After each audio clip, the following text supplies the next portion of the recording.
मेरे प्यारे किसान साथियों, आज की इस वीडियो में हम आपको तरबूज की आधुनिक खेती की जानकारी देने जा रहे हैं।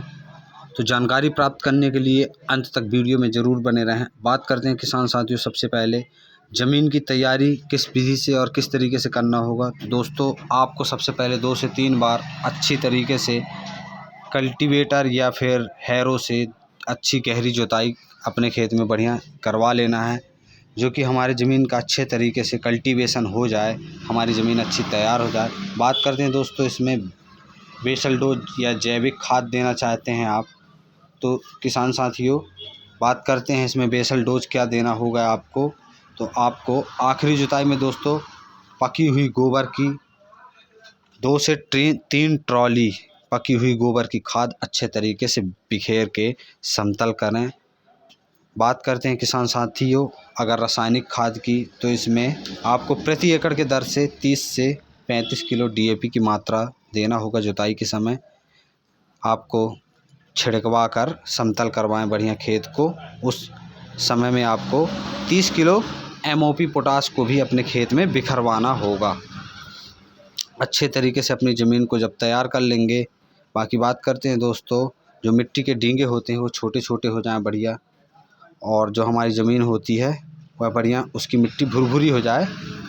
तो हमारे जो इस तरीके से अगर हम अपनी ज़मीन को तैयार करते हैं तो हमारा जो उत्पादन होगा बहुत ही अच्छा देखने को मिलेगा। दोस्तों, इसके बाद बात आती है बेड बनाने की। दोस्तों, अगर हम बेड बनाते हैं अपने खेत में, तो हम 2 तरीके से ही कर सकते हैं। पहला तरीका, हम अपना मशीनों के द्वारा भी बेड बनाते हैं, जैसे ट्रैक्टर का सहारा ले सकते हैं, और मज़दूरों के सहारे से भी हम बेड बना सकते हैं। बात करते हैं दोस्तों, इसमें जो बेड की चौड़ाई होती है जो नीचे की तरफ की, तो 3 फीट होना चाहिए। बेड की चौड़ाई नीचे की तरफ 3 फीट और ऊपर की तरफ होना चाहिए 1 से 1.5 फीट होना चाहिए दोस्तों। अगर बात करते हैं बेड की ऊपर की बात करें दोस्तों, तो ज़मीन से 1 फीट ऊंचा होना चाहिए बेड। अगर बेड से बेड की दूरी की बात करें तो 4 से 5 फीट दूरी होना चाहिए। बेड से बेड की जो दूरी होती है 4 से 5 फीट दोस्तों दूरी होना चाहिए।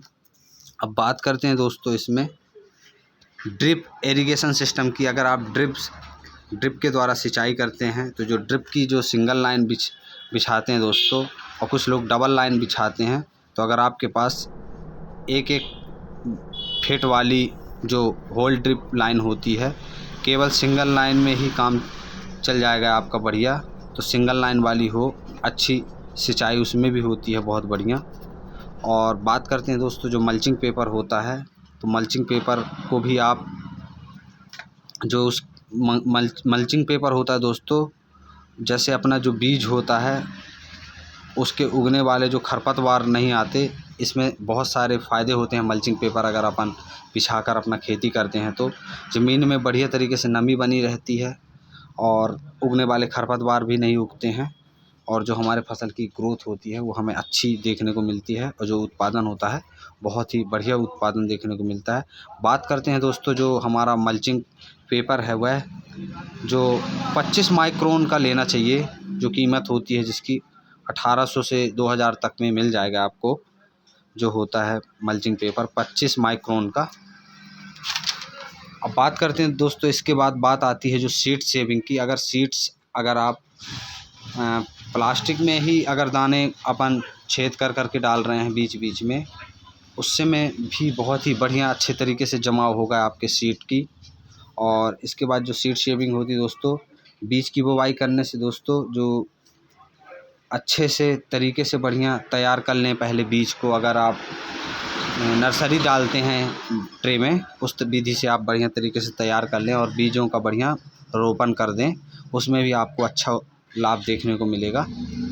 और कुछ लोग किसान होते हैं बीज को कपड़े में बांध के फुला देते हैं बढ़िया, उसमें पानी सींच के जब अंकुरण हो जाता है उस हिसाब से भी बीज की शेविंग कर सकते हैं। बाकी दोस्तों, ये हो गई हमारी खरबूजा की और तरबूजा दोनों फसल की जानकारी। आप कर सकते हैं दोस्तों इस विधि से खेती। बाकी कैसी लगी जानकारी दोस्तों हमें कमेंट में बताएं। फिर मिलते हैं। जय जवान जय किसान। धन्यवाद।